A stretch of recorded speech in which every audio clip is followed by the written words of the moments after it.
What is going on, All Terrain Nation? It's Friday.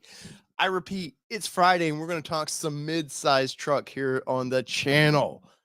Hope everybody is having a good Friday. I know some people are just getting off work here on the East Coast. Some might be just going to work on the West Coast. I don't know how the world works, man. I just talk trucks, but we're going to do that. We're going to have some fun today, and it's been a crazy day, man. I've been watching. I don't know if any of you guys have been watching, but watching Roaring Kitty. And I'm glad to see the chaos is back in the world. I like to see that, and it makes me super happy. What's going on, Michael Cooper? I hope you're having a beautiful Friday. Very sunny here in Middle Tennessee. I'm looking out my office window right now, and yeah, it's worth the crowd. It's worth the crowd to come out for, because means I can do truck things, and my life's pretty busy right now. A lot of you guys, if you're new to the channel, I am an auto journalist, and I do have a passion for mid-sized trucks. And well, I'm also a softball coach, a travel softball coach. I'm an umpire. Like, I do anything for the love of the game. And my daughter just made the high school softball team, so I am very proud papa at the moment here. So welcome if you're new. We're going to talk some mid-sized trucks. I do promise you that. If you're new to the channel, though, give you a little bit of background on me. My name is David Boyd. I'm an auto journalist, and we are all over the country checking out the latest and greatest in the automotive world. And I specifically like mid-sized trucks a lot. My partner, my wife, Kelly, she is a full-size truck girl. She loves the big trucks. I like to off-road small trucks and have fun that way. And I think for most Americans, I think the mid-size is more truck than they need. Probably most trucks. Probably the Ford Maverick is more truck than a lot of people need. But we in America, we like these rugged, big, tough, tumbly things. And yeah, thunder in Quebec. Whoa. That's no good, man. And welcome from Nashville, Tennessee. But yes, we that little background on us. We just got back from. We seem to get invited to quite a few Ford events, so we do a lot of Ford press conferences, stuff like that. We do travel all across the country for. We'll be at SEMA this year. I haven't officially announced that yet, but I guess I just did. So we'll be at SEMA, because I think this year is going to be great for SEMA for mid-sized trucks, especially because you got the new Rangers out. We got the new Tacoma out. And of course, Tacoma is going to bring all the overland guys. So I think there's going to be a lot of fun gear that way. And I think it's a couple years ago I went because I knew it was going to be the year of the Bronco. And overall, I think SEMA's generally kind of a bust anymore. I don't think it's what it used to be. I think I see too many people that do not need to be at SEMA. And of course, they have these large venues. They got to pack this thing out, and they want it to look busy. So they've been slowly allowing brothers and friends of an uncle, of a cousin that's, into the shows. And like I said, I'm sure I'll see it. I probably need to do a people watching of SEMA, but I see it, and I'm there for work, man. I go to SEMA to work. We had another little influencer hanging out with us a couple years ago, and she thought it was just a party. And I was being explained to, who I've been in the business since 2008 or so. I've been in the automotive world, and this person was trying to explain to me that I should be in the influencer category because that's where it was at. And I was like, okay, well, I'll just do my thing. And we parted ways, and happily ever since. But SEMA, I think, will be good for trucks this year. So we've already seen a bunch of parts rolling out for these things, which was really exciting. I've been following my buddy over there, TRD John, and John has been living his best life with his taco, man. He's been all over the place. West Coast Designs, I think, who he's partnered with on his build, and they're doing some crazy stuff for mid-sized trucks. But I'm kind of holding off on my Ford Ranger. If you don't know, I have a new 2024 Ford Ranger Raptor, and I'm kind of just trying to feel out the market right now of what I might want to do to this thing. I do know from the get-go, because I've bought this vehicle for a long-term tester. I've gotten pretty much, I think, what I can get out of it stock form. So now I want to kind of modify it and have fun. I think I'm going to add definitely some wheel spacers to it. Maybe wheels down the road, but I doubt it. I just want the wheels to poke out just a little bit, because if you ever look at their new Ranger Raptor and most mid-sized trucks, the wheels are so tucked in for aerodynamics. They just, I don't know. It looks top heavy to me. But I would think I'm going to start there. I'm pretty sure I want to add a bed rack and stuff like that to it. Probably common stuff to a lot of you, but that's where I'm at with that. And we've really enjoyed that truck. A couple quality issues that I've documented. If you are new to the channel, you can watch those videos. They're on here, some of my more popular videos. And that's what we do. We try to once a year buy a vehicle. This year we bought two. We bought a 2024 Ford Mustang. And speaking of Roaring Kitty, and we bought the Ranger. Now the Mustang was supposed to be a short-term ownership deal, and the got cat asshole in my face here. And to kind of hold us over for the Ranger, which got delayed due to the strike. But we're having fun with both cars. And hey man, are you okay? You trying to tell me something? Why don't you go lay down? This is my son's cat, by the way. See, look, he's like, oh, you're trying to pick me up. Let me just lay down here. So today I want to get on the show. I want to get into the current lineup for all the brands out there that have like a midsize truck. Now, I'm going to start this by saying I do not consider the Ford Maverick a midsize truck. There probably really is. I think that's more of a pup truck.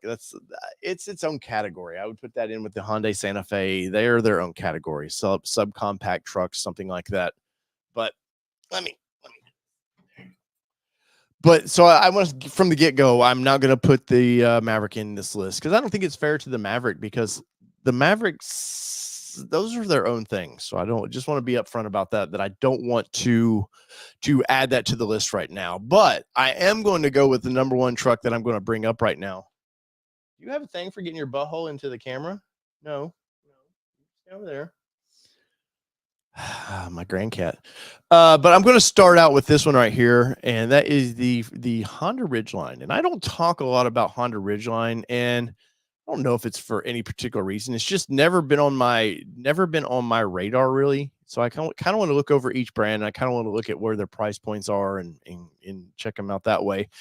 But I have to say, I had a chance 2 weeks ago to get in a new Ridgeline, and I should have taken that chance, and I was too busy worried about some other vehicles that we were interested in. And this thing, I've liked the redesign of this thing from the get-go. I think the first gen was just an ugly mess of, it's like the designers of the Honda Element, which I'm a big fan of the old Honda Element. They too much weird squareness in the front end. It just didn't really look truck. And I think Honda, with the redesign of this thing a couple years ago, they understood that, hey, we need to get that guy on the fence. He's a mid-sized truck guy that maybe he wants a little more creature comforts. Maybe he wants that more car-like ride. And I think that's where the Ridgeline wins out. But I love the design of this thing. I really do. And it's super capable. Like super capable. The towing on this thing is crazy. The as you can see right here, we're getting a 3.5 liter V6 engine making 280 horsepower. Now, you look at the rest of the midsize category right now, and they're all, other than Toyota, basically 310 up, where that may not stand out too much. But the ability of this thing to ride like a beautiful car, like you take this on a trip, you would have zero issues with it. It's very roomy. Even the back end of this thing, I find to be very, very roomy. All the little features, all the little quirky features, that they put in it, with like the little cooler box in the back and stuff like that. I think for a lot of people, this is right where it's at. This is the sweet spot. It just having all those features, because a lot of people want to have a truck that they don't, not every, I'm an off-road guy, so I tend to look at four-wheel drives quite a bit. And that's primarily my focus. For even my daily life, I never find where a mid-sized truck without four-wheel drive, we get snow and ice here in Middle Tennessee, and a lot of ice mostly, but I always want the most capable vehicle to handle those situations. So that's where my brain goes. But I think this being, primarily like that front wheel drive, you can get the all-wheel drive system in it. Of course, now they have their, what do they call it? The HPD, I think their Honda Performance Division or whatever they call it, where you can kind of get some off-roadish, kind of looks to the thing, a little more rugged tires. I think it's a very good buy. And I think most mid-sized truck buyers, if you're open-minded enough, which this is hard in cars and trucks, it's hard to be open-minded enough. But I think if you are open-minded enough to go, I'm going to go test everything, I think a lot of cases you might get in the Honda and be like, damn, this is better than I thought it was. And price point, as you can see here, starts at $39,000. You can see it right there. I mean, you can get on up. The Black Edition's 46, but I have a feeling if we were to quickly add, let's just hit build real quick. I'm just curious where this is at. So we're going to get the all-wheel drive. I quickly think this price would go up, and I don't know much. Usually the import brands, they don't generally give you a ton of options. So let's just see design. Okay, they got some, my beloved red that I like. There, that's basically a $500 upcharge on that. So we'll just quickly packages. Maybe not. Maybe not. Let's see. Here's the off-road package. As you can see, it gives you a little bit more rugged look. We're still under $50,000. And that's a capable vehicle for probably 99% of the things you want to do. So if you haven't yet, be open-minded about this and go test drive one of these things if you're in the market for it. I'm not brand loyal. I used to be a Nissan guy because I like underdog brands, but I'm not really brand loyal, especially you get into this long enough, you just learn everybody's flaws or everybody's strong points. And I could take every manufacturer and pluck something I like from it and build the ultimate vehicle. But I've tended to stick with Ford here lately for my personal vehicles, just because I think they're doing some fun stuff, but I need to get in this vehicle, and I kicked my ass that I didn't get in this vehicle because it was this version. It was the HPD off-road version. And there was an off-road course I could have taken it out on, but where are you guys at with the Maverick? Does something like this interest you? Looks like they have some accessories, if you want a bed extender, which is nice. These are things they weren't really doing with the first gen. Honda's such a conservative company about I think if somebody made a hover car and they had the ability to make the same hover car, they'd still put tires on it because they were just too nervous about making a mistake. But I think it's a good looking vehicle. It looks like a truck now, even though it is unibody construction, it does have a nice subframe to it. So it's very capable. I guess we're going to get a cat in the video every occasionally. But I think if we're honest with ourselves, we look in the interior. Let's pull in the interior of this thing real quick.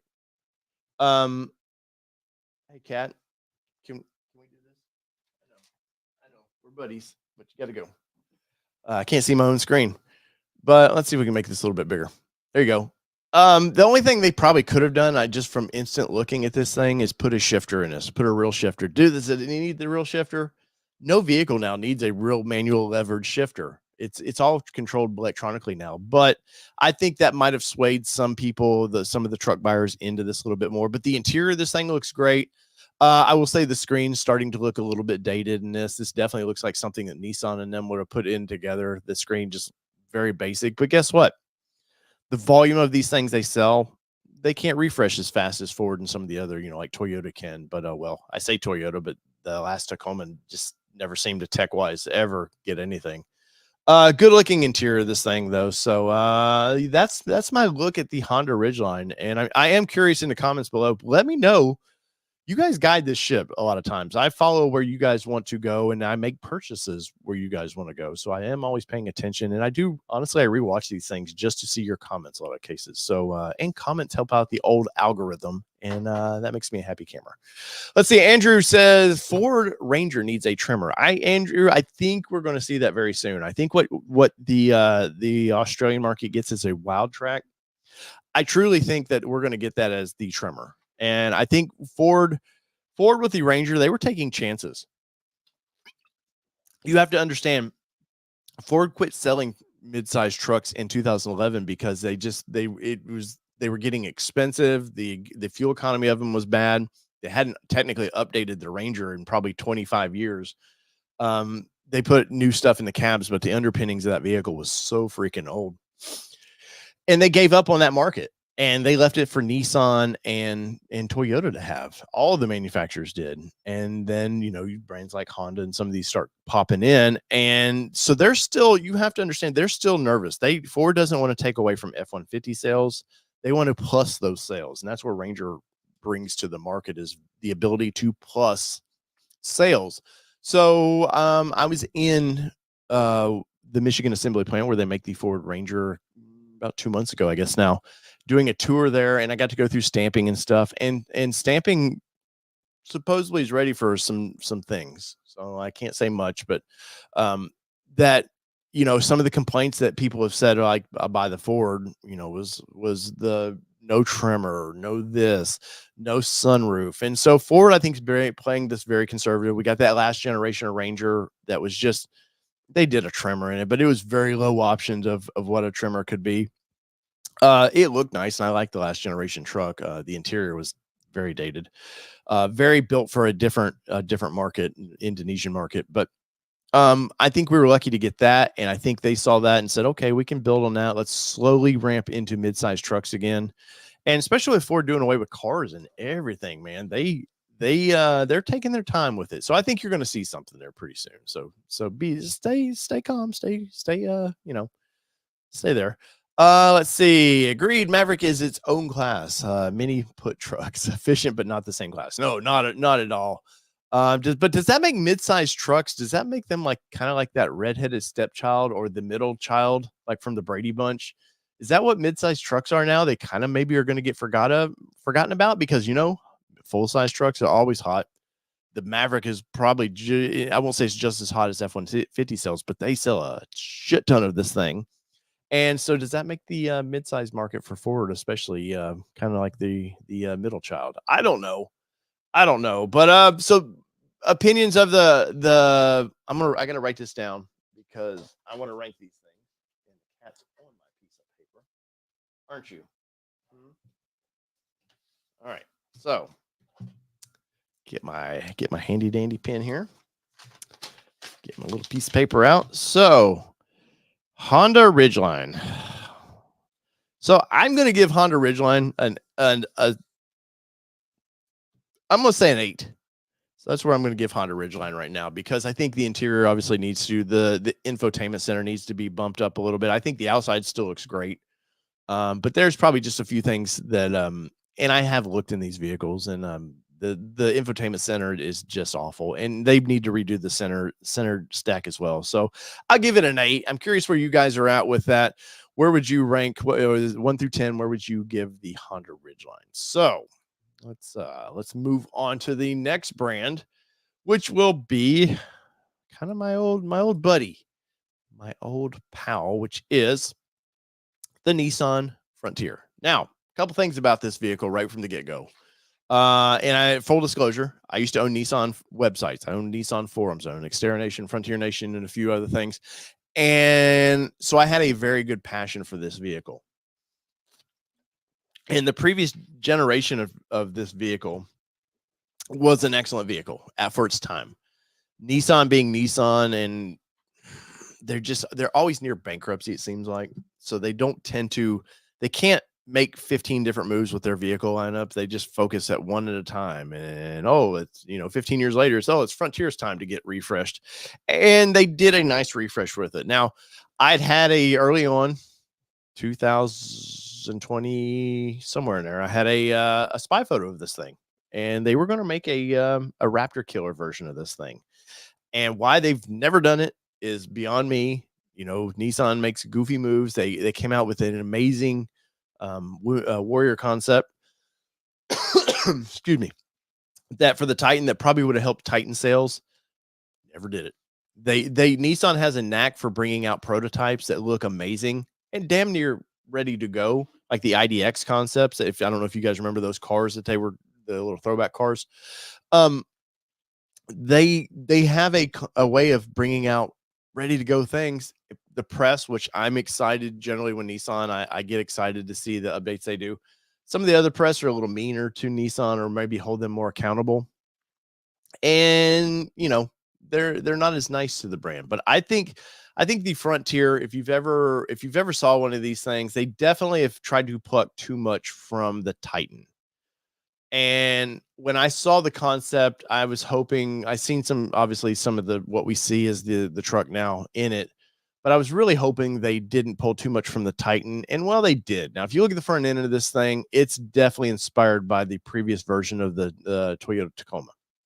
I have some photos from inside their design studios where they have a Tacoma next to this thing. They were benchmarking that as the vehicle they want to go after, which was smart, because if you're number 3 or 4 on the list and you want to get closer to the number 1 on the list, you find number 1 and you start benchmarking it. And it's pretty common in the industry. You always see, there's always Auto News, or somebody always has a a photo of, oh, GM's benchmarking the Cybertruck or Ford's benchmarking the Cybertruck. Yeah, they're always curious what other manufacturers are doing.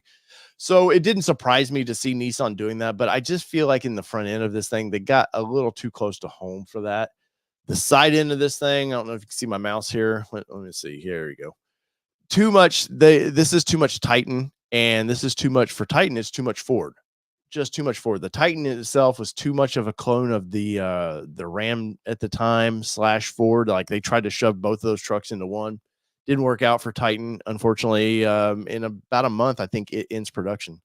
So in Canton, Mississippi, and full size trucks for Nissan will be no more. So Nissan really needs the Frontier to be a home run for them, and it's a good price point. If you look at it here, it says starting at 30,000. Let's explore the Frontier.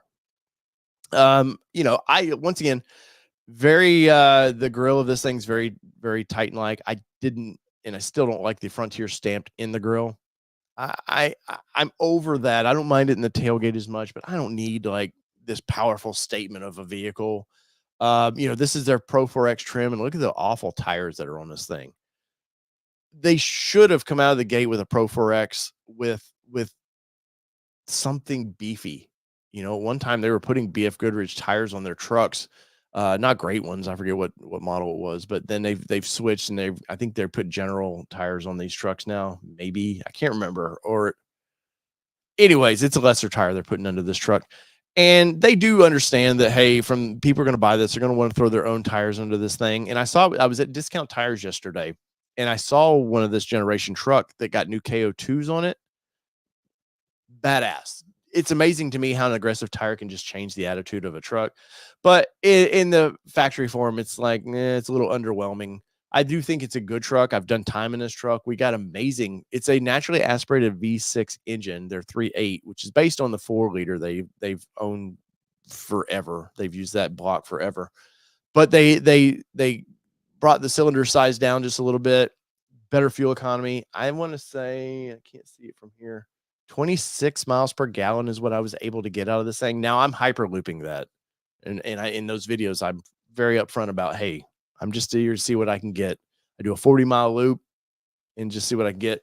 But I've had people in that video comment that they consistently can get 24, 25 on the highway with their new Frontier, which that's probably class leading, to be honest. And that's a naturally aspirated V6. Now, if you look at the numbers that, will be on the window sticker, they don't reflect that. I don't remember right off the top of my head what it was rated at, but it was not rated as that thing. But let's get into this just a little bit. Nissan's jumped into this. They've got the more aggressive wheels that, options you can buy, the inlays for the tailgate. I do like the burger with the orange around it. It's kind of more aggressive.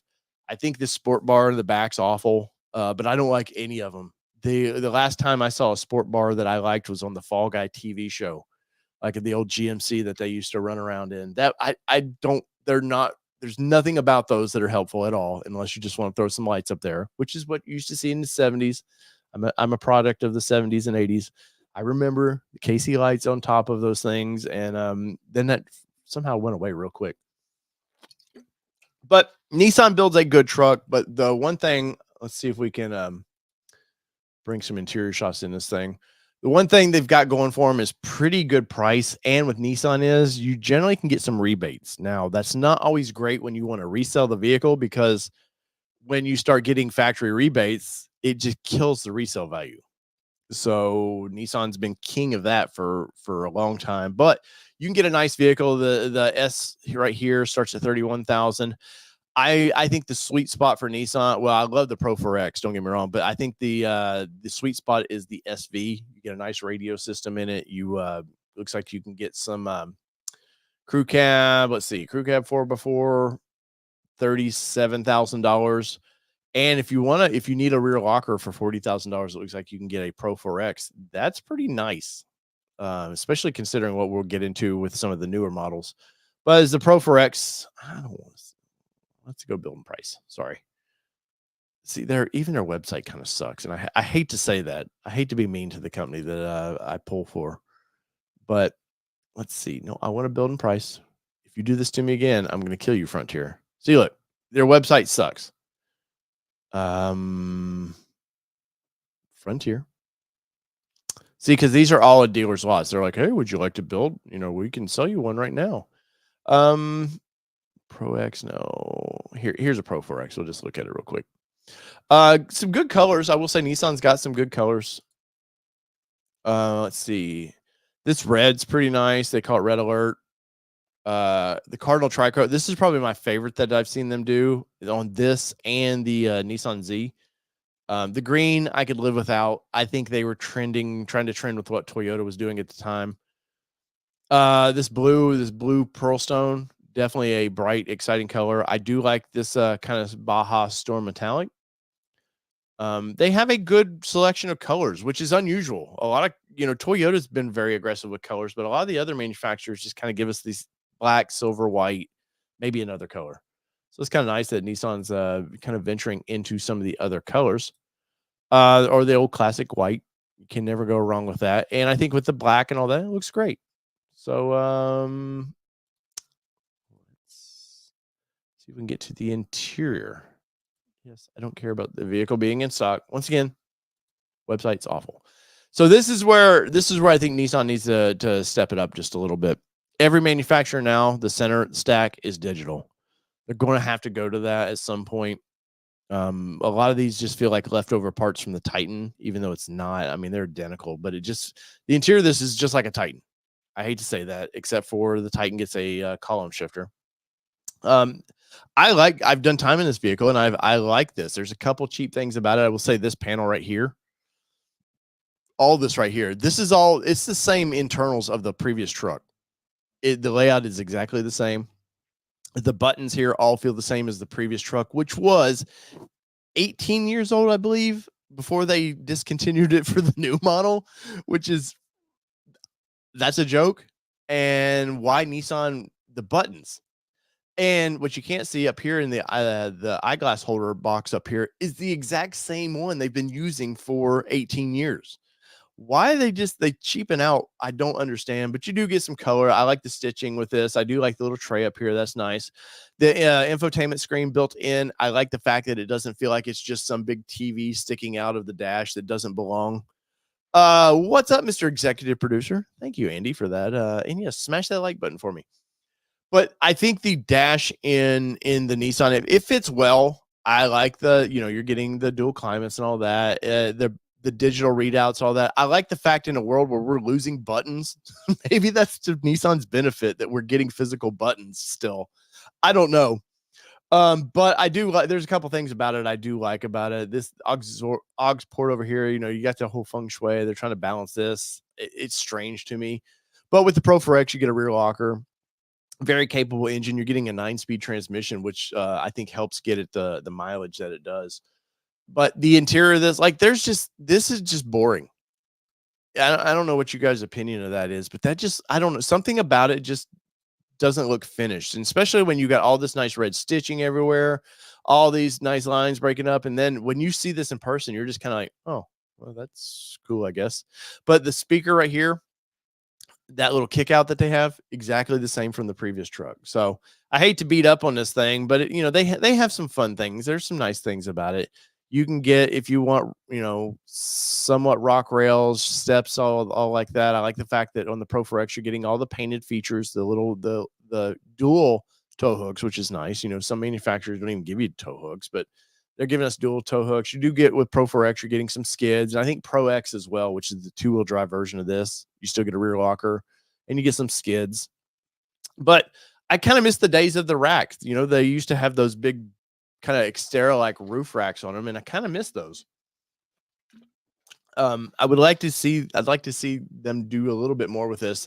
I did do recently some time walking around the Chicago Auto Show with the Chris Forsberg edition of this thing, which is, I hate to say, is the lamest way to use. Like, I'll be honest, unless you're a drifter, nobody really knows who Chris Forsberg is, or these are my opinions. I think he's a cool cat. I like watching his videos on YouTube.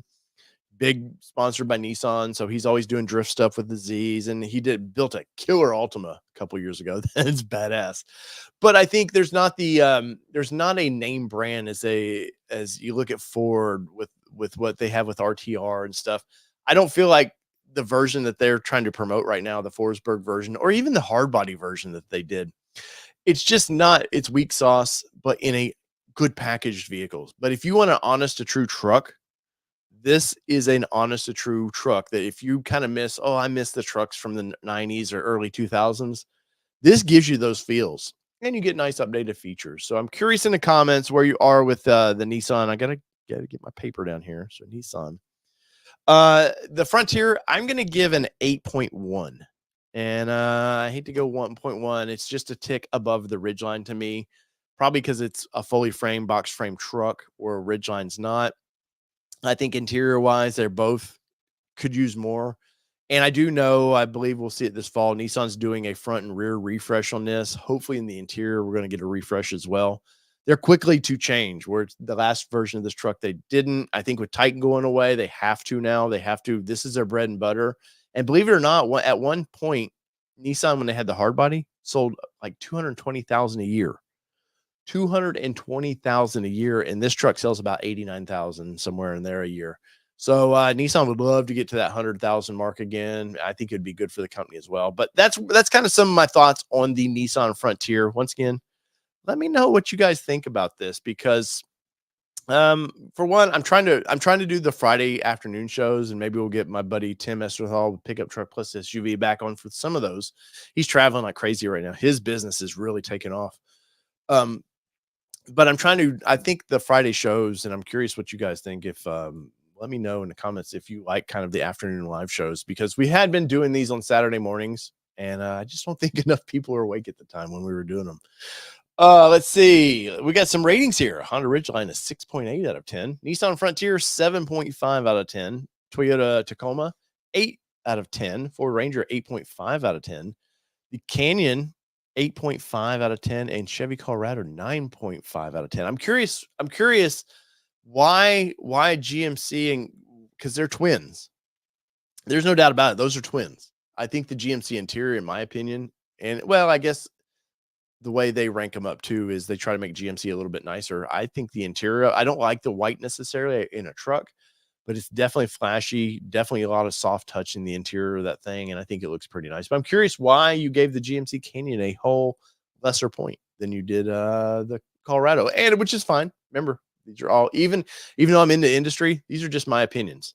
So these are just my opinions. Frontier seems to be the best bang for your truck in midsize, and I think it is. I think it is, and I think if you can live without having the latest and greatest in technology, you do get Apple CarPlay, stuff like that with it. I do not believe it's wireless. I can't remember. I haven't done time in one of these in 2 years when this first came out, and I'm due to get one again. I've talked to Nissan the other day about trying to get a couple things that I want from there. I've been trying to get the damn Nismo Z forever, and it's never available when I need it. And I think the time's come for that. I think that's kind of over with. I would like to drive it for me, but I think for the channel's sake, it would never do anything. But I'm trying to get a Frontier, and I was told they didn't have anything in stock right now, because I think my press fleet is about to get the refresh model. So, but that being said, I think it's a good, honest truck, man. And in the Pro 4X, you're getting nice, LED lights and stuff. Some of the lesser trims you're not, which boggles my mind, but you're getting nice LED in the front. I think taillights are LED as well. It's a good truck. Definitely a good truck. So I'm curious what you guys think. And like Andy said, smash the like button for me. Mr. Mister says, I want the ZRT to Bison hands down. I love that truck. When me and Kelly were driving that truck 2-3 weeks ago, something like that, I almost kicked myself that I didn't wait for that instead of the Ranger Raptor. Now, if you watch the video, the interior isn't as fun to me as the Ranger Raptor, and it comes down to that and the horsepower. If Chevrolet had the balls, and I say that nicely, if they had the balls to put something in, time out. Let me start. Chevrolet wants to be an EV company now, so we're lucky with that brand that you're getting any sort of actually gasoline powered engine. They're always in flux. They try to serve their truck audience, because trucks is what keeps the lights on for General Motors. but at the same point, they're being pulled. They want to do this, these EV trucks and all this. And unfortunately, I think this chassis, the Colorado chassis and the Canyon chassis suffer for that with the 2.7, which you think, oh, the 2.7's in the big truck, it'll be fine. And I'll be honest, in the ZR2, I just needed more from it. I did. I just needed more from it. And I think that's something that a lot of auto journalists won't say, because there is a certain point, if you want access to vehicles, I can't go, hey, these vehicles are a pile of shit. I couldn't do that on every live stream. They'll cut my access off. And I can't, for one, I don't think they're all pile of shit trucks. I think there's things we can, critique about them. But if you were just as mean as I see in the comments sometimes, like they would, all the manufacturers would shut access off real quick. So you got to go in there with, good criticism, but constructive criticism. And so that's sometimes tough, especially when the motor's so weak. But we'll finish up with that right there. And let me get this off the screen because we're done talking about the Frontier. And 8.1 is what I'm giving the Frontier. That is correct, Ed. I feel like Johnny Carson here all of a sudden. So next up, we might as well, we just were talking about it, and we might as well bring this one up, because this is probably my, if you're not new to the channel, you know where I'm going with this. This is probably my favorite design of a midsize truck right now. Something about the lines of it so aggressive. The interior of it I like quite a bit. I like the fact that they have partnered with AEV for a version of this vehicle. And I think hands down that the GMC Canyon is probably my favorite looking vehicle. Something about it, even their AT4X version right here in the middle. The tow hooks, everything, it just looks super aggressive. I like the fact that, you got these nice, cool running lights, but the actual lights are sort of hidden under them. I like the fogs don't scream at you like, oh my God, there's a fog there. That's the fun of LED lights now is you can put a bright light in a very small package, so they don't need to just scream, I'm off-road or whatever. And I think this of the twins, I think this is the better looking vehicle. That red that they do, the deep red that GM does is, oh my God, it's the cat's meow, man. It is such a good looking color. And let's look at their 24 lineup. I think for the money, now with being GMC, it's all going to be expensive. It just, that is what it is. I mean, they're trying to push this to an upper tier brand, which is weird to me because I grew up, GMC was a very blue collar, like if you just needed a truck with no radio, like that's in how they flipped the script on that in the 90s and just were able to turn it into more of a luxury brand, trips me out. But they've done this right. This is the elevation version, which still gives you some of that off-road, like badass look to it, though, you're going to get the more street tires. And I think probably for a lot of people, that's probably the sweet spot. But if you want to get into a Denali, like if you want to spend a lot of money and you want a lot of luxuries, they have that for you. And, I know Ford has, the Lariat version of the Ranger that is nice. No, I don't want to get into the thanks though. I'm trying to talk about your brand, not I don't need any information about it. But my father-in-law is a big GMC guy. He loves GMC, and he usually picks up I think he's got a new Canyon that he just picked up in Detroit. So maybe I'll get to drive it. I drove his previous version, which I liked a lot. But something about this is very aggressive, very futuristic looking to me, but yet still a good truck. Now, once again, I just was bitching about the Chevrolet engine option. Well, guess what? We get the same damn engine option, and that's the weak point for me. 310 horsepower sounds like a lot. And when you get into it, especially in the with the 35s that I drove of the Bison, I know it's geared appropriately, but it just never felt, me and Kelly, I've got a video that'll be dropping. It just never felt like, man, it's got enough power. And I'm somewhat spoiled because we have the Ranger Raptor, which even at that, I don't feel like the Ranger Raptor is not going to throw you back in your seat and you're, crapping your pants because it's pulling your skin so tight. You're like, you're going through a time warp. But that's for my Mustang. But I just feel like, because these trucks are heavy, The old S10s and the old S15s, they were not as heavy as these damn things are, or nor were they as big. But I think the AT4X is where it's at for me. Definitely, let's click build and price real quick because I think sticker shock here is will freak you out. Uh, well, this time, Jesus, website. I don't need all your BS. Um, so let's go to the exterior of this thing. Once again, they have some fun colors, and I think that's a good selling point for pickup trucks now is colors. You do get some aggressive, you're getting some aggressive Goodyear tires on this thing, which I like. Once again, remember my complaint about the Pro 4X of Nissan, not getting anything kind of exciting. I do believe with the GMC and Chevrolet version, they give you something fun. Now, being the AT4X, you're going to get, if this will load, you do get some you can get some goodies, some off-road goodies. You're going to get rock sliders or rock rails on the side of it, which are, yeah, I'll be honest, off-road they probably work great. For daily use, see, there we go. About to close you out. Um, these rock rails, I don't think they look the best in my opinion, but they're basically useless as far as like trying to get in and out of the vehicle.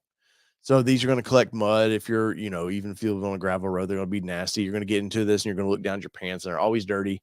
I would prefer to let aftermarket handle this, the rock rail business. And GM just put us a nice step. I complain about the Ranger Raptor steps that they have because they sit way too low. But at the end of the day, they're very useful to get in and out of the truck. And I think for this truck, 95% of the buying audience needs more useful than they do off-road. Though this is, as GM will say, this is their most capable off-road vehicle. But the wheels in this thing look great. Styling of it, I like the big fenders. Should be pretty easy if you want to put a larger tire under it. I do like the way the cab sits and looks and mirrors. Everything about this thing I think looks great. This tailgate with these lights, look how powerful that looks. These fenders, I love their fenders. I like this is my favorite of the two, but I kind of like the fenders, the rounded fenders here on the GM, or see a little bit better than the Chevrolet. But great looking vehicle. And I'm telling you, this color in person, oh my god, it's a beautiful color. But, that once again, this, Andre, my buddy over at TFL, had the solar flare in his Chevrolet. He bought, what was it? What did he buy? Trail. I forget what they call their entry level off road. And we'll get into it in a minute. But he bought this color. I don't think I like bright, flashy colors, but it's probably not a color for me. Though the blues, this is the color that we drove the ZR2 Bison in, this dynamic blue metallic. Oh my God, it pops. Probably my favorite is their reds. Their reds are nice and deep. But you're also, look, we're at $57,000 and we haven't done a damn thing to this vehicle. Now, I don't know that you honestly need to do much to it. And GM's website's awful for you. Go, hey, oh, cool. I want these wheels. See AEV center caps. You're like, oh, I want those. And then I guarantee it's going to go, well, may need additional. So I'm just curious what it's going to put us in their Bison. So there's the Bison version of this. So we can add $10,100 more. And you're getting a very nice, capable vehicle. You're going to get the underskid protection. You're going to get the steel front bumper, steel rear bumper, which I mean, they're all right. Is it worth $10,000 more? Not in my opinion, but I do like the look of that vehicle. But if you want the ultimate off-road trim, you're going to have to pay for it, and it's expensive. But this is the white I was telling you about. I would prefer that these armrests to be black because guess what? It's still a truck. At the end of the day, you want to do truck things with it, and I don't need mud on my arms, grease on my arms, whatever hitting that, and then then my $65,000 truck or $67,000 truck, as you can see right there, is now a $25,000 truck. But overall, the interior looks great. Even the center, I like the pinstriping or the stitching there, but I could have done without it being white. And I have a feeling a lot of people may have these reupholstered, maybe. But packages, there's the goofy sport bar package. If you want to pay $3,000 to lose a lot of functionality of your truck, oh, I can't reach across under my truck because I've got this goofy ass bar. And I say that in jest. If you like it, more power to you. But in my life, it would not work for me. recovery package. So if you want, off-road recovery in a winch, that's pretty cool that you can get it for that. But $67,000, and then you add on tax, title, and all that, you're at 70,000 plus for a midsize truck. Now, just because it's my favorite, don't mean I can afford it. And I don't know about you guys, but that's a spicy meatball. Look, it comes, of course, being with the AEV, you're gonna get a lot of the fun badging and stuff like that. There's the bumpers. The rock rails would be the one thing that I definitely would remove, and I would get somebody else to build them. But overall, I think it's a nice truck, and by far, it's one of my favorites. And as I rate this, I got to write GMC down here. So GMC, this is a tough one because it's my favorite design, but the engine. Once again, I love the wheels of these things, especially the AEV package. All this looks great, but I've got to ding it, and I think at the end of the day, I'm going to have to give it a 9.5. That's a pretty high rating. I think this thing, if it had even a lower V6, making 310, 320 horsepower, I think it's a 10 across the board, in my opinion. I can live with the interior. I would reupholster the interior, but I maybe a 9.8. We'll say that. But by far, this is one of my favorite trucks out there, and I'm curious, especially the person who lowered this one said the ZR2 Bison was higher ranking than this one, which underpinning is identical. So maybe it's a design thing, which once again we're all able to have our own opinions on this. But GMC, if you're watching, I would love a press loan of this vehicle, and I'd love to spend 7 days with this thing, seeing how capable it was. Because we did the year ago, I guess it was, we did the Silverado ZR2 Bison. Love that truck, great truck. Just not enough Raptor to me. It needed to be a little bit more. Let's see. Jack Evans is in the house. My main man from the Masters. I tip my hat to you, sir. Jack is a man of many talents.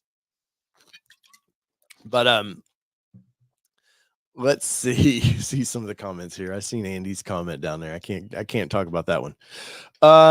Let's see. Interior is white in a truck, kind of counterproductive. They do not add extra leather on the dash armrests, thus no real luxury. It's a gimmick and it loses its rating. GMC, nice fish.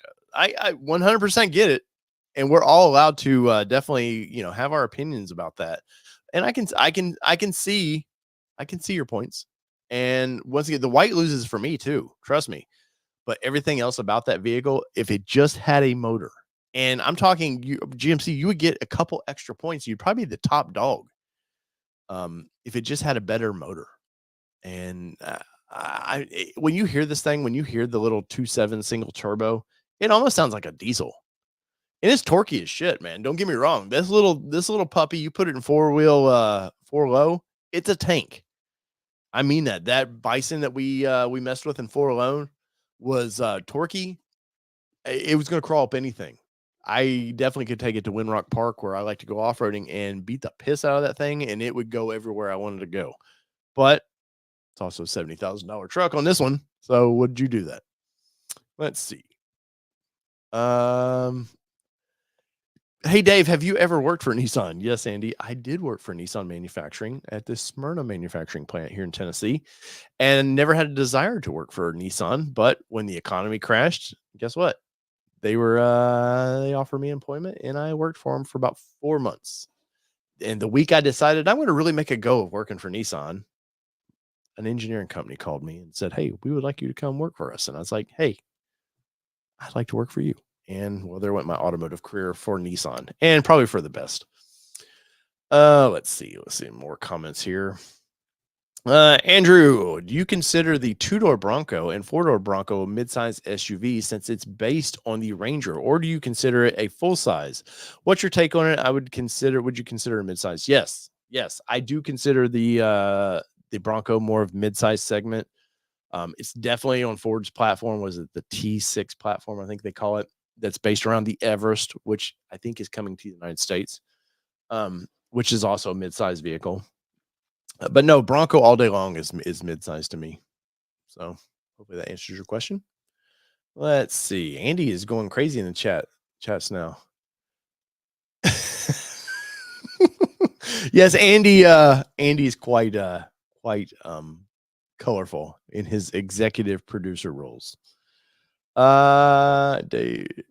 Let's see. Dave, did you move your racing game? You look further from the wall. Andy, I did. So Andy's a friend of ours. He's a friend of the channel and has been around for a long time. And Andy's been in the studio here and got to see the mess that it is. And yes, Andy, the studio is gaining some space. So haven't sold it yet, but if anybody needs a racing simulator, I do have one. Let's see. Friday is a better day for sure, Marcus says. Well, that works for me because I usually have plenty of time on Fridays. And I'm probably on Fridays, I'm thinking of a story for Monday, or I'm playing Rocket League, to be honest. So this is better time, better spent for sure. Andrew. Oh, sorry. I'm catching up, Jack. I'm catching up here. All right. So we've done Nissan. We've done Honda, which I still kind of like kick myself for not being in that vehicle. And now GMC. So I think we got to break it up. We can't go right to Chevrolet, right? That would be too crazy. So let's do this. Let's go to the king of the jungle. You guys know where I'm going with this one. Toyota Tacoma. So this truck right now is very polarizing. And I'm going to get you off their video screen here, but it shows the TRD Pro and the Trail Hunter doing all of its cool things. But let's just go to their normal. Where's it? There it is. Normal Tacoma. Let's go down here. Once again, they're showing you the best. Is what they should show you the best. They want to lead with it. But from the get-go, this truck has been it's a problem child for the brand. And I say that I respect Toyota's quality, and I think the previous Tacoma was by far their best design. I think it looks great. It just wasn't comfortable being that truck. And I'm 5'8". The seating position was just awful. For me, for long periods of time. I know a lot of people that are just Toyota fanboys that will see past all that stuff and go, "You're just crazy, Dave." But if you get in, as this show progresses, and something I would like everybody to be honest with these vehicles. You can be a fanboy of them, but I challenge everybody, the next time you go to purchase any vehicle, go to one of the competitors and just kind of see where everybody's at. Maybe test drive 2 of them. If you're looking at the Silverado, go get in the new Tundra, or go get in, a Dodge or the Ram or whatever. Like, just sit in them and get a good idea of what maybe you're missing or what you're not missing. But with the new Tacoma, in my opinion, it's a miss because it's too much Tundra, which Tundra has been polarizing to some. I love the Tundra, especially once you see it in the TRD Pro form. Get some aggressive tires under it. I think it looks great. I think it's great. I like what they did with the 3.4 now. They can't call it a 3.5. But clearly there's some engine issues with that truck, and all 100,000 plus they've sold are being recalled. So Toyota's starting to get some dings on them for quality. This truck, I know a lot of people didn't think that Toyota would go as far to make it look like the full-size truck, which boggles my mind. We talked about Nissan doing this. It boggles my mind why manufacturers would, if you have a lesser selling vehicle, why do you push your strong selling vehicle to look more like it? Are you trying to blur the lines of like, well, our fanboys in the small trucks, we want them to, if they want a full-size truck, to move up into our full size? Do we just sort of try to blur the lines there? Is that why some of the brands do it with their lesser full-size trucks? I don't know.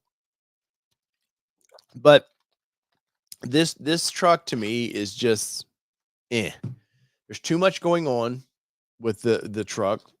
Look at all the options they have for trucks. These are too many trucks. Toyota. And this might be one reason why the truck's so damn expensive, is because they're trying to offer 15 different models. Well, let's see. 1, 2, 3, 4, 5, 6, 7, 8, 9, 10, 11 trims of this truck. 11 trims of this truck. And Ford's got what, 3, maybe 4. Chevrolet's got maybe 4. Everybody, well, Nissan's got basically 2. Um, Everybody has so many lesser options. And now we live in a world where everybody likes options, but it's just, I don't know. I think they're over the top. Everybody always talks shit about, oh, if somebody would make a true pre-runner, Toyota makes it. I don't know anybody that's going to buy a pre-runner. Now, I don't live in Southern California or any desert area where that might be what you want. But guess what? 98% of the globe doesn't need a pre-runner. So you've spent a lot of money to develop that. Now, there's some cool things about it. I like the extra cab they do with that. The fact that the doors, there are no rear doors on that. I think that's a good move. I think for manufacturing, it just makes things easier and a little bit cheaper. But I don't know who's calling for this. The SR. Let's be honest. Toyota does not own the entry level truck market. That's where Ford and Chevrolet and, especially the Maverick now. If you think of box trucks and the little, your auto zones, your advanced, parts companies, they're using Mavericks now. They're not using this. And Toyota would be smart. There's a lot of talk of the Stout coming to the United States, which is more of an entry level vehicle. They don't need an SR5. Like make make an SR5 your entry level. You don't need the SR, definitely. But they're going to do what they're going to do. Put the small, you don't get many options. Put the small engine, in this thing, which is already underpowered in my opinion. SR5, by the time you can option this thing up, you're damn near into the off-road package. We got a TRD Sport. We got a TRD Off-Road. We got the TRD iForce Max. The off-road iForce Max. I know I sound like I'm bitching about this company. I think it's Toyota, so I think there's a lot of winning to this. I think it's going to last for 10 years easily. Probably not give you a bit of trouble. I say that, though we have the engine issue. But something about this is just a big miss to me. And this is the first time the Tundra and Tacoma was the first time the United States design team had more of a say with their trucks. Toyota Japan has always been very like, you don't get to, we're going to design what we think they want. Seemed to work. Well, now the United States is getting more of a say, and I think as we should. The engineering team here, they kind of have a good idea what the American audience wants and needs, but they also, guess what? We dream, and they want to make more of their dream packages like the TRD Pro down here. And if you look, $31,000 starting out, all the way down here to $63,000 starting out. That's a big jump. And we start looking more like the TRD Pro. Payload's awful. With the TRD Pro, you're going to get those funky seats, which I bet they're awesome. But then you can't put anybody but maybe a toddler in the back of the truck. And even at that, I wouldn't feel safe because you got these steel pistons. I don't know, something about it doesn't seem safe to me. For 63. Oh, you want to save $1,000? We can go down here to the Trail Hunter, which I love the fact that they try to sell these shocks as, oh, they're different. Oh, these are Old Man Emu. No, they're built by Bilstein. Guess what? I guarantee you these over here are built by Bilstein as well, because they look exactly like what's under the Sasquatch package of the current Ford. Like exactly. Maybe they tune them slightly different for this vehicle, but it looks like the same package. I do know the front the electric rack in this steering rack in this thing is the exact same as the Bronco has, which probably Ranger has as well. The sway bar disconnect, or the stay bar as they call it, is the exact same thing. They're not breaking ground here. They're just building on what Dana or whoever builds that stuff's actually, I think they gave Ford the exclusive for so many years, and then other brands will be able to jump into that. But I think that, look at the TRD Pro. I think it's a good looking truck. Awful tires under that. Once again, I talked about earlier, manufacturers, especially Toyota, knows just throw tires under it. They're going to go do what they want. Look, I think it looks great. I like the dual exhaust tips back here. I would love to see more of something metal up front here, but is what it is. But if you consider $65,000, you can get a ZR2 Bison with full front rear metal bumpers. Not the horsepower this then has, because this is a hybrid setup, which I'm big on how they're doing that with the full size truck. I like the fact that they're using the electric motors in the drivetrain to help give it more torque and stuff like that. So I I haven't got to drive the pro version of this yet, but I have a feeling I'm gonna like it with this. But at the end of the day, this thing, for one, that color is just god awful. No options for colors. Look, you get white, you get gray, or you get black. And guess what? They're all more expensive except black because you don't get the painted black roof because you're painting the whole thing black. Um, I know I sound like a naysayer with the Toyota, and I had somebody, pardon me, make a comment in one of my videos of like, "Hey, in your video, you were pretty positive about driving the TRD off road, and you said in your live stream afterwards, you were kind of had some negatives things to say. For one, in my videos, if I just shit on the truck, nobody's gonna watch it. Two, there are some positives about that vehicle and driving it initially. Yes, I had a lot of positive things to say about it, but guess what? It wasn't even an hour or two afterwards where me and Kelly were just sitting around talking, and we right before we did the live stream of driving that truck, the negatives just really started popping into my head, and I think I was initially looking at it through some rose colored glasses, and I think that those glasses cleared up, and I started really thinking about the vehicle. And unfortunately, sometimes in some of these press trips we get, you get 30 minutes with a vehicle, you get overwhelmed with things you want to talk about. Obviously, there's certain things. Cat, get your ass out of my face. Come on. There's things that you kind of know where to focus. Somebody else has already broken ground or chewed on that bone a little bit. So you kind of have an idea of where to take it. But then driving it, it was just so underwhelming. Just the four-cylinder is so underwhelming to me. The 280 horsepower, I know it's not that far off of the 310 a lot of people give you. And I know I'm spoiled once again by owning the Raptor right now, but it just was there was something about this. I would prefer the Chevrolet, which you guys have heard. I'm not a big fan of the 2.7 in that. I prefer the Chevrolet 9 times out of 10, if I have to be realistic about it. Something about this is just, it needs more. And I can only imagine of the SR version of makes what, 220 or something horsepower. I can only imagine how awful that thing is to drive. But I was really heartbroken because at one time I told Kelly, I was like, maybe we try to get in the Ranger really quickly and then flip it into the TRD Pro. And I'll be honest, I I've lost all desire to want to own that vehicle and use it as a long-term tester. Bums me out a lot because I think the TRD Pro looks aggressive. Trail Hunter, I could live with or out. Like, I don't like the snorkel in it. But is what it is. But the biggest thing, I know I've kind of went off a long rant on this one, and I apologize for that. But let's go into the off-road version because this is what I had. And I want to go into the interior of this thing. Let's see if there it is. So the interior of this truck is just a miss. Now, this great. Seats, great. I think they're very comfortable. I like the fact nice cup holders, well thought out for the passengers. You get your little ET guy there. So we're good there. But this dash, now this is obviously the one I was in had the nicer entertainment center. But this dash just overwhelms me with harsh lines, just too much going on with this thing, and it just bothered me. I didn't like really the position for all your crawl control features down at the bottom here. It just something about this truck. I think it's all the harsh angles, to be honest. And I did time with the Lexus GX 550, which basically is the same setup dash wise.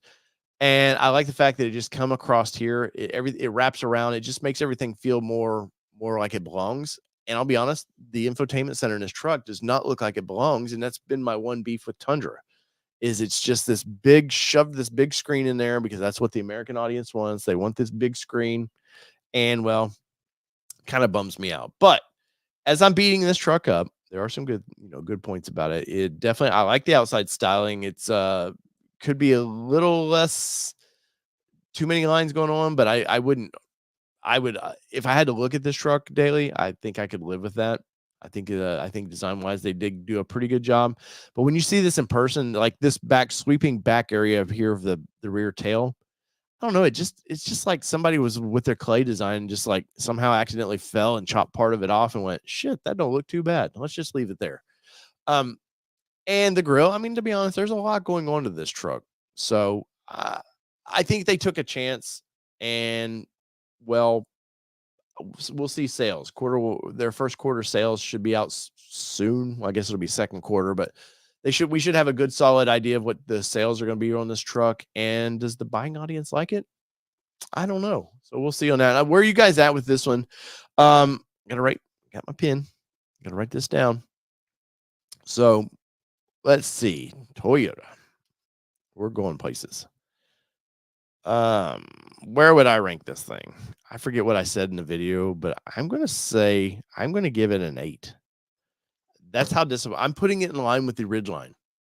And that's how disappointed I am in this truck. Had it had just a little bit more power, we do know for emissions, chopped cylinders is the easiest way to help solve emission issues. I just think at minimum, this truck should have had 300 horsepower at minimum. And then maybe the iForce Max, if we could have got 350, 360. I just want a lot of horsepower. I'm silly like that, but I think it would have been probably more in line. Especially if you look at the TRD Pro version, the main comparison is Raptor. The interior is aggressive looking in that truck. The interior in the Raptor is a little more fun, in my opinion. But at the end of the day, will the fanboys rejoice with this vehicle? Will they love it? And will they buy it? And that's all Toyota cares about. And journalists like me, we can bitch about it and whine about it. But at the end of the day, if their buying audience purchases the vehicles, they've done their job and they've had a home run. So, speaking of home runs, this one is kind of funny to me. So let's bring it up. I love the fact that somehow in 2023, the 24 won Truck of the Year. Normally, these trucks win Truck of the Year in their first year. Well, it had a good 6 months of a 23 that it could have won that, and it didn't. But I like this truck quite a bit. Just like my GMC, this one will probably be short because a lot of my bitching and fussing about this truck is pretty reflective of the GMC. But the Colorado ZR2 there, as you can see it there, looks great. Let's go to build and price real quick because much like Toyota, they have a very underwhelming entry level to this thing, and it's kind of strange to me. So let's see. Yes, I'm sure I want to change configurations. Let's go back to truck. I don't need the ZR2 up here, guys. There we go. All right, so work truck. Definitely, GM knows with this thing. Hey, we want to sell this to box stores, parts movers. That's definitely there. Get the same engine no matter what, which is okay. Now, obviously, they offer different tunes for this engine, and they made a mistake early on. They do a low output and a high output, and then they were trying to do some mid output. I think they finally killed off the mid output because it was just too confusing. But you are definitely getting for $35,000, as you can see right here, or 34, I'm sorry, with the 2.7 8-speed transmission. Let's click this up real quick. 237 horsepower. 260 foot-pounds of torque, which the torque-wise, that's probably more than plenty for what this truck is. Horsepower should have been way up more, but price point of this vehicle, $34,000. Interior-wise, it's okay.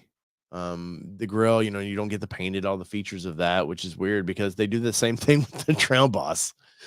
You just get a little more splash of badging. Trail Boss at one time I thought would be the bread and butter of this vehicle, and it may be for the brand. You do get more of a lifted vehicle.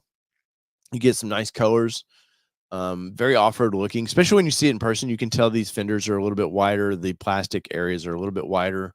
Probably this front end works great for off-roading because you're going to beat the piss out of the front, trees, stuff like that. So the black plastic probably will work better. Trail Boss, I do like the badging on the side. The wheels are pretty nice. The tires on this, I have to say in person, are pretty nice. It's not a bad looking vehicle. I'm strong on their design. I love this, and I love this right here. It concaves in. It's really cool how they've done this in the Trail Boss, and then you see the design flows right through the taillights. Smart design. I'm assuming there's some aerodynamic purposes of this, but I really like this truck a lot. Trail Boss, when we saw it in person versus ZR1, was a little disappointing. because the inside of this, let's see if I can find the here. We'll just go through here. Same colors as GMC. But let's go to the interior real quick. This does not showcase how cheap and plasticky this is in the interior. Now, I beat Nissan up for that kind of bland right there. They give you a little bit more, but not much. But these are it's just hard plastic everywhere. And I mean everywhere in this thing. Now, for the most part, everything about this truck looks like the most expensive version. You know, the air vents, everything, the layout's all the same. Shifter in both trucks is in the worst position possible. It needs to be over on this side, not like the passenger needs to make those shifts for you. I don't know if that's a global something they're doing or why that they thought even when you lay your arm out there, if you're driving and you just naturally want to put your arm on the shifter, it's awkward. It's just awkward to me. But this truck, you know, it's supposed to be more of an entry level truck, I guess, and it just feels it. It definitely feels it, and that's something I think General Motors in general struggles with when they build something entry level. They struggle with the fact that they go too entry level. But let's see here. Let's click some options. Yes. These websites, man, piss me off.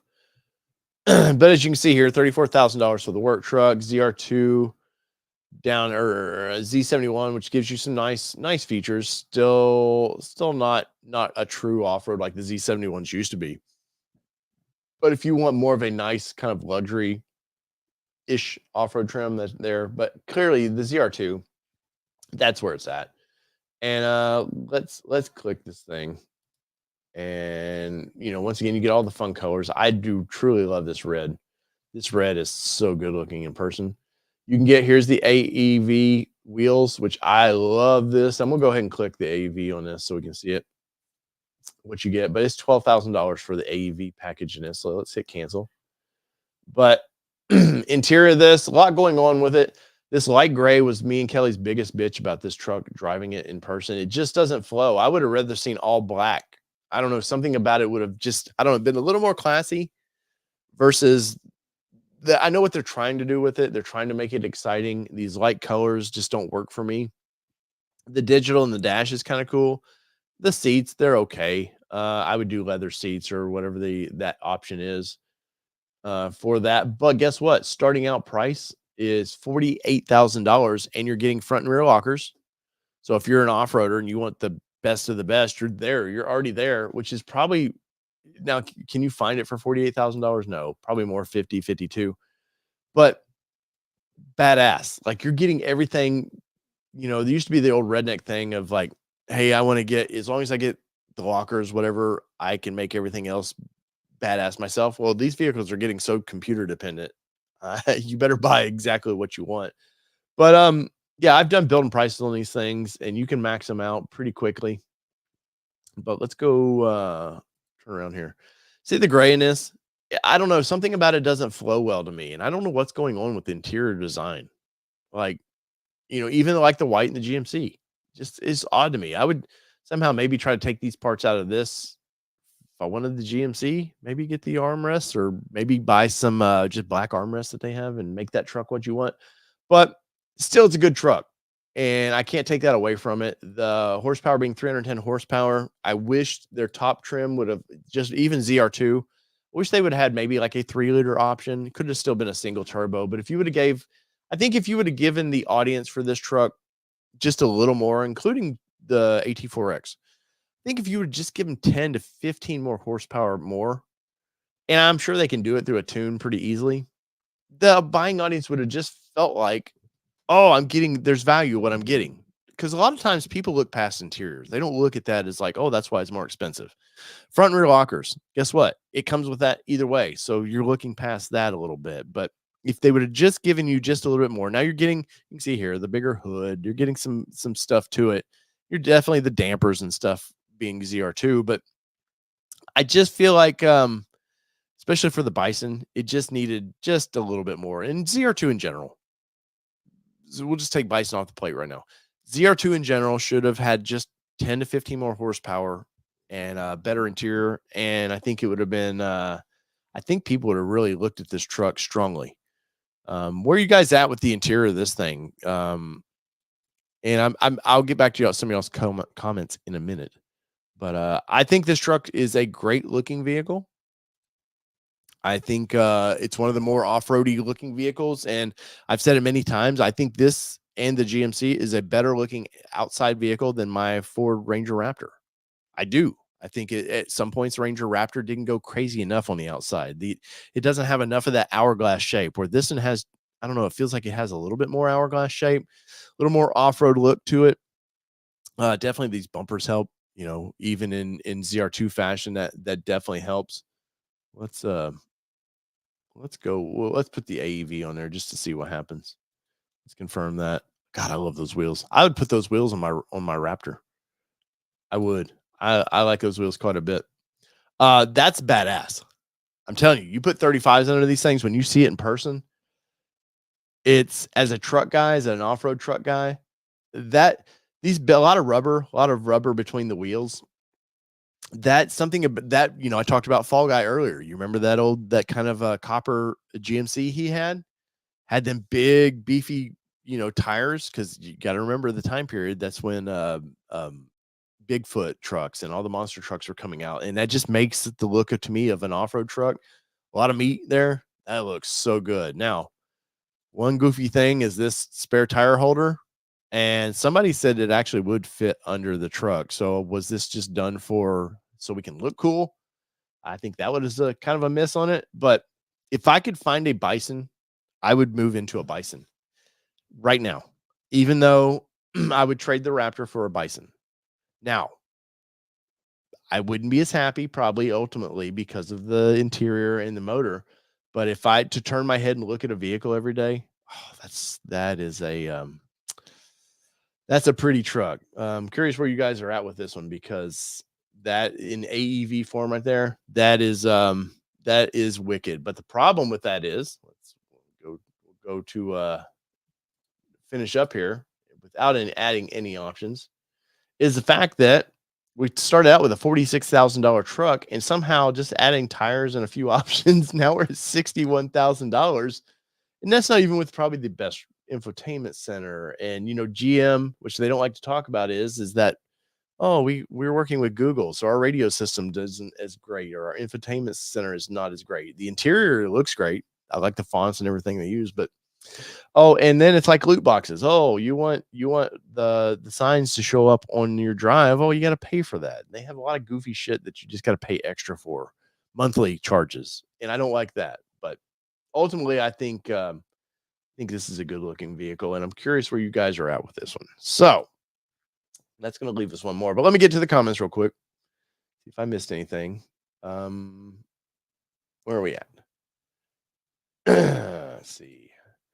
Eric Jefferson in the house, who sells Ford products. I'm always at work, so I only catch when I don't have a customer. Well, Eric, we greatly appreciate you being on here. Let's see. Andrew says, I would rank the Ranger a 10 due to the 3 different engine options. That is a big plus to that. No, we don't need you up here. But that is a good, and I see that a lot in the comments of the videos. Let's see. I like driving the Taco I rented, but my legs and ankles work messed up after that. Well, I guess you were going to tell me otherwise, weren't you, Mr. Bunghole? Let's see. Tacoma is overpriced, and they aren't the same. They build for the numbers, no longer the name. No front locker. Most people don't trust hybrids. Off-roading quality control has dropped as if they were Ford. Yeah, I don't know. Ford and Chevrolet, they still have some.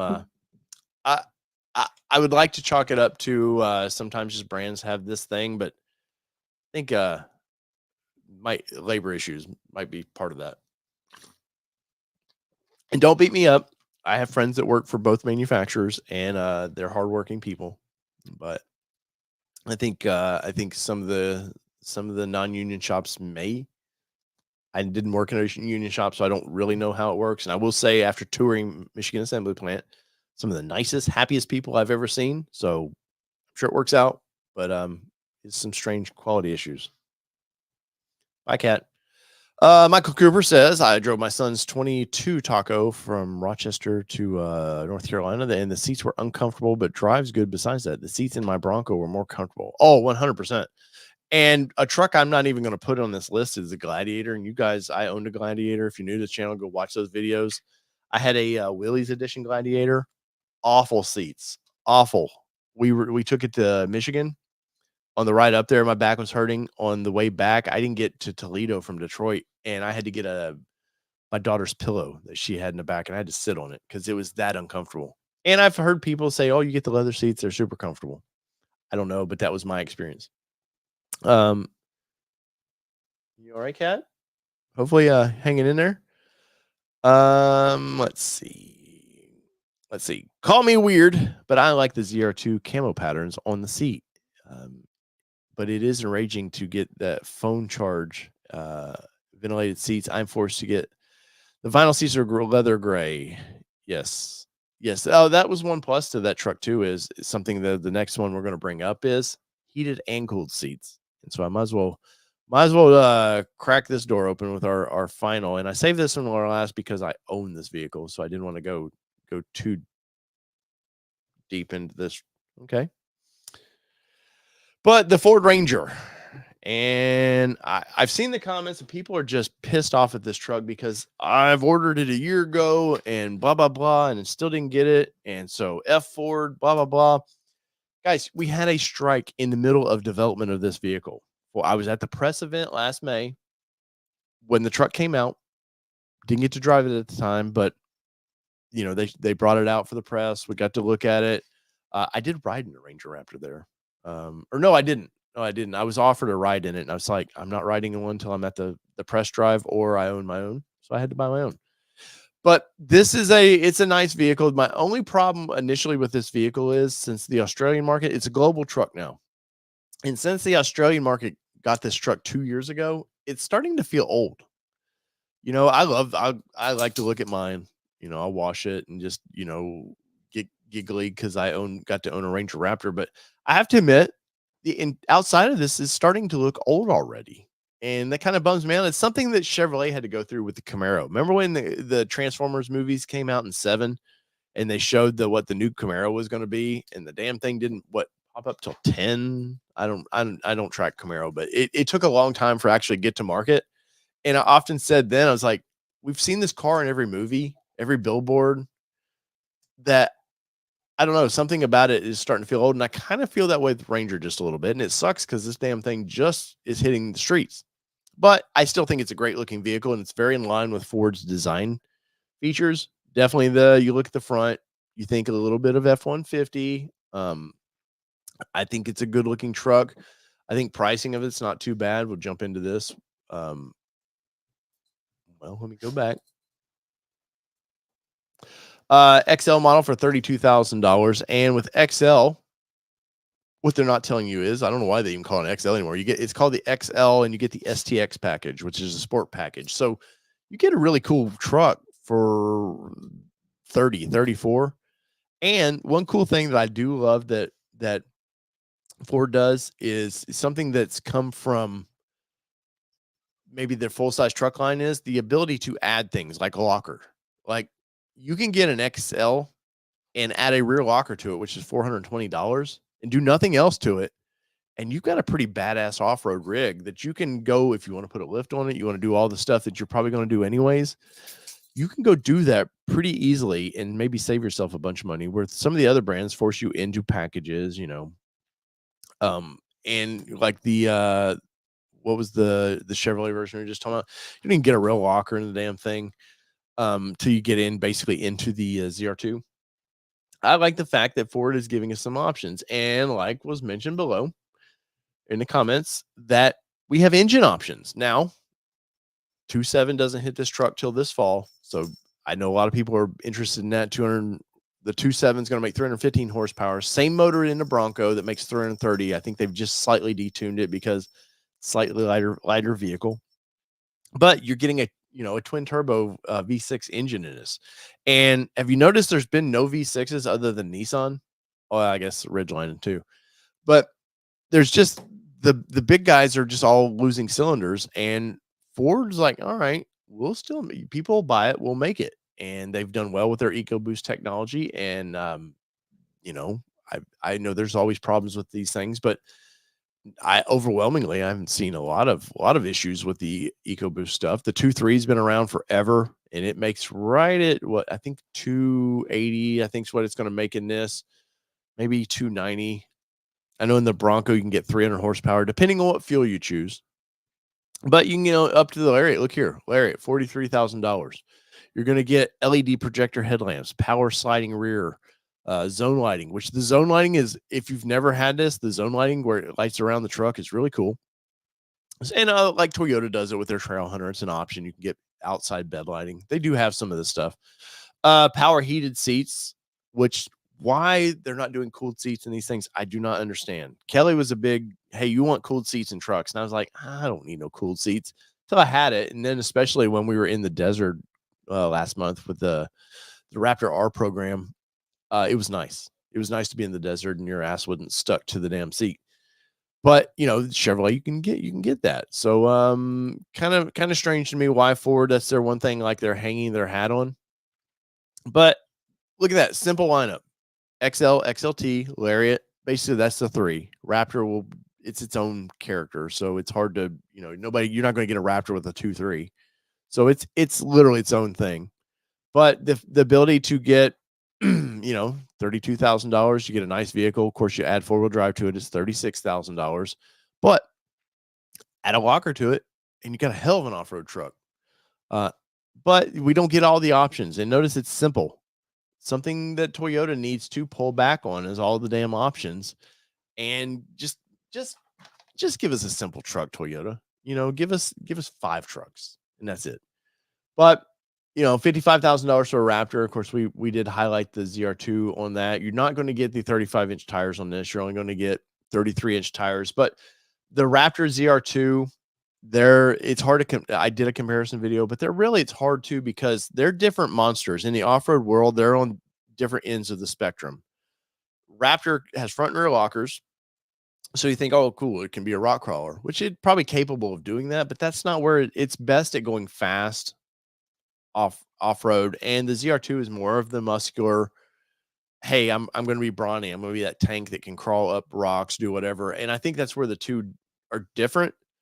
But either way, they're both a great value. $55,000 starting out for that truck, and there's not many options. Colors, there's some expensive paint if you want to, but full-time 4-wheel drive, you can do all-time with that. I believe it's with the Lariat as well. You can do all-time 4-wheel drive. But if you want options in this truck, maybe wheels, which I'm not a big fan of the B-lock capable wheels. I'm not a fan of B-locks. Like, I don't do that kind of off-roading that I need to air down to 4. But, if you want to add the Raptor decals, which I did do on mine, because I wanted mine to be more obnoxious. If I'm owning a Raptor, I want it to be obnoxious. The interior of this thing, I do find to be probably out of all we've seen, this hits. And I have a couple. I'm going to do a video. I've got a video coming up of some misses on this truck. But overall, all the colors, this is exciting. The seats are exciting. All the color, there's something the ZR2 just lacked, was to make that vehicle more exciting. And this one doesn't. The center stack radio, I didn't think I would like, and I think it's the best in the business now. I really do. The center here for the console here works great. One ding I will say from mine is these buttons here. Like in the F-150 Raptor, you push the button, that center button there. In this, you do something different. It's just stupid to me. But this will tow. Both trucks, all of Ford's trucks, the towing's great on them. So if you want to pull your boat or whatever, it's very capable. Let's see, back here. I'm trying to get out of this. All these people's websites are just awful for this crap. It's like they didn't expect people to want to talk about them. But towing on all these, they're great. I'm a big fan of the Ranger. You guys know I've talked about this damn thing for quite a while. A couple things. I think engine for me is where it wins. For my Raptor especially, I think. But having like Andrew said earlier in the comments, having options. People want some options. Maybe horsepower isn't as maybe somebody needs a truck, but they don't need the most horsepower. So they're like, oh, I can save a couple of dollars having the 2.3. Or maybe that person who in the last generation had the 2.3 and that was the only option. They're like, I need more. So I think that's great. Of course, Raptor, once again, it's its own thing. But ultimately, I think this is a truck that Ford designed globally, but with F-150 customers in mind. They know that customer base. They know the touch feel of that truck, and I think they did a home run in this thing. So let's see. I got Toyota down here, so we got to put Ford. And this is a tough one for me. This is a tough. Oh, I don't even think I ranked the Chevrolet, but I'm going to rank the Chevy. I feel bad, but I'm going to rank it a 9 versus the GMC. I just like GMC better. But for Ford, I'm going to have to give this one a 9.3. Overall, there's a couple little things I would like to see him do different about just the normal Ranger. I think the Ranger Raptor is an exception to that rule. But I don't think that it's more conservative in its design. I think Ford knows they have an older buying audience for the F-150, and they want them to be able to feel comfortable buying the littler truck. So they're more at home with that. Where GM, I think, with the Silverado are able to go, F it. Let's just do something different in the interiors and make them more exciting, more aggressive. Because the midsize truck segment, weirdly, it's a youthful segment. And I think some of the brands are looking at that. I think that's where Toyota's looking at, honestly. I think that's why they've all these harsh lines and the aggressive nature of that vehicle is because they want that youthful buyer. And so I think each brand has definitely their own opinions of what the midsize truck should be. But so overall, I got the list here. We'll go back over it here. And I'm curious, leave me a comment I want to know your numbers on this thing. So Honda, we've got it. I ranked it at 8.0. Think it's a good vehicle, just needs to be updated slightly. Nissan, I gave them an 8.1. I think that 0.1 is really the bigger V6 that they put in that. The GMC Canyon, I gave a 9.5, especially looking at the AT4X. It's probably why it got that. I think it looks great. I like the aggressive look to it. And remember, I would have given it probably a 10 had it had a better engine. Toyota, I gave the same score as the Honda, which who would ever thought that Toyota, in my opinion, remember these are my opinions, would be an 8.0. Like the lowest scores was Honda and Toyota for me. Ford, I gave a 9.3, and Chevrolet, I gave the 9.0. So in my opinion, the top trucks, GMC, Ford, Chevrolet, Nissan, and then Honda. Honda tied with Toyota. And I know that's going to piss some people off that watch this thing down the road. They're going to be like, Dave, you're crazy. You're hating on Toyota. No, these are my opinions. I just feel like there's too much going on with that truck for it to continue to be the king of sales. I'm sure it will continue to be the king of sales, but I think that all the brands saw what Toyota was doing and took their own ways to outshine Toyota. And as of right now, I think they have. Now, once I drive the TRD Pro version of that truck, maybe I feel that big, massive torque that thing has. Maybe that changes my opinion. But I think if I were to line the vehicles up right now, I think Ranger Raptor is going to whip its ass if you wanted to do a 0 to 60. Could be wrong. But I don't do 0 to 60s in these trucks. And I need to do truck things, and I like to do off-road truck things. So the GMC wins out. And did you see that in the did you start this going, he's going to pick the GMC, and then he's going to put Toyota at the very bottom? Let's see. Mr. says ZR2 looks better on the outside, but the Ranger Raptor looks better on the inside. 100%. 100%. Man, I can tell I haven't done one of these solo in a long time. Hour 30 is what we've done here. I appreciate everybody hanging in for that long. NSA watching they want Jeep in there. Till we see some big updates to Gladiator, it's off my list now. That's bad when the Honda's more on my list than the Gladiator. And I own the Gladiator. It's a very capable vehicle, but it's just not interesting to me right now. Let's see. Midsize cat stream. That is correct. She's kind of a midsize cat compared to my cat. Let's see. Michael Cooper says, I got 2.3 Pro Cal for my Bronco. Does anyone know if it voids the warranty if I install it? It's ready to go. I just haven't installed the performance tune yet. I know the Ford performance tune will not mess up anything. I think with the ProCal, you can back up your factory tune and you can reinstall it. I'm not sure how deep the rabbit hole goes of whether they know something were to happen. If you're close on warranty ending anyways, F it. I would put it on there. I haven't heard anybody have any issues with it. I'm looking for our Bronco. I think we're going to put the Ford Performance tune on it. I think it's a conservative tune, but I would like to experience it. And maybe I can reach out to my friends at Ford and see if they'll donate one to the cause and see if we like it, and we would give the thumbs up on it. Let's see. Raptor trim is just a whole different truck than the other Rangers. Oh, 100%. I mean, there's some similarities. Seating position, I think, and everything is pretty close. But so Michael, you're saying you got that Ford Performance one. Sorry, I might be mixing it up with something else. No, the Ford Performance one, if I think it has to be installed by maybe a dealership or something. I think you can do it yourself, but I think it's part of that is the warranty issue. Chris says, once I put 35s on my Raptor, I think it beats the Bison. It will. You're definitely going to lose a little travel to that thing. And Bison, you do get it. There's hydraulic bump stops you get on the Bison. There's some things you get with that truck that you don't on the Raptor. I think the Watts link for Raptor is where it wins for high speed. I think that's where, the leaf springs of the ZR2. I believe, I'm pretty sure it still has leaf springs. Can't remember. It still rides great, but I think the way it's going to allow too much of this, I think the Watts link's going to keep it more stable at high speed, and definitely versus just normal coilovers, the Watts link's with the way to go for speed, but you're not going to get as much flex. I'm going to put a buddy of mine over at off-road shop here locally, Overland Shop. They have a RTI ramp. I do need to take the Ranger over there. Just curious what it would do. Will it be a flex monster? Probably not. If you guys have not yet, if you would go ahead and smash that like button for me on this, I would greatly appreciate that. Got 26 likes right now.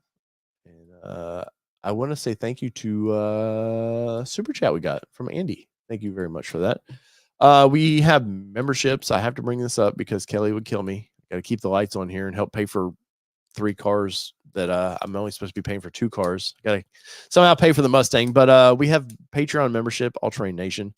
I do something different on there than I do over on the memberships here locally on YouTube.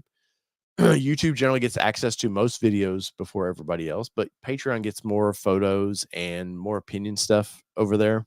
So if you ever feel like helping the channel, I greatly appreciate that. Let's see. And everybody, no matter what you pay, you get basically the same access as everybody else on each platform. So we have a couple of tiers. If you're interested in helping the channel more, or just like doing the bare minimum to help us out, we would greatly appreciate that. So let's see.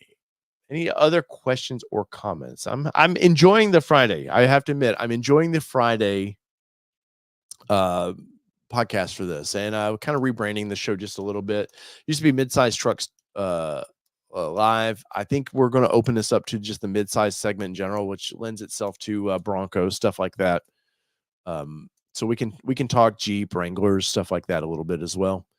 But I think we'll kind of Fridays might be the new time period for it. And even if you're watching this after the fact, leave me a comment of how did Fridays work for you. Would you be more interested? Are you at work? It's like, I need something to listen to. I need some idiot from the South to run his mouth and me make fun of him. I'm here for you if that's the case. Or if you agree with us and enjoy the show, I'm also here for you on that. So if there's no other comments, so it does have the leaf springs. I thought it did. I couldn't remember. No other comments. We're going to have to wind this one down. And I greatly appreciate you. 1 hour and 40 minutes. I greatly appreciate it. A lot of you hanging in there for the whole show. We greatly appreciate that. Once again, if you ever want to get a hold of us, we have snail mail. It's in the comments below. I'm on Instagram. You can go to our website, allterrainnation.com. You can contact us that way. Reach out. There's no silly questions. There's only dumb answers, and I'm full of those. So remember that. So whether it be 2-wheel drive, 4-wheel drive, or these badass trucks that I've driven pretty much all of them and love to drive. It's been your All Terrain Nation. I'm your host, David Boyd. I appreciate you guys being along for the ride, and we're out. Peace, everybody. Love y'all.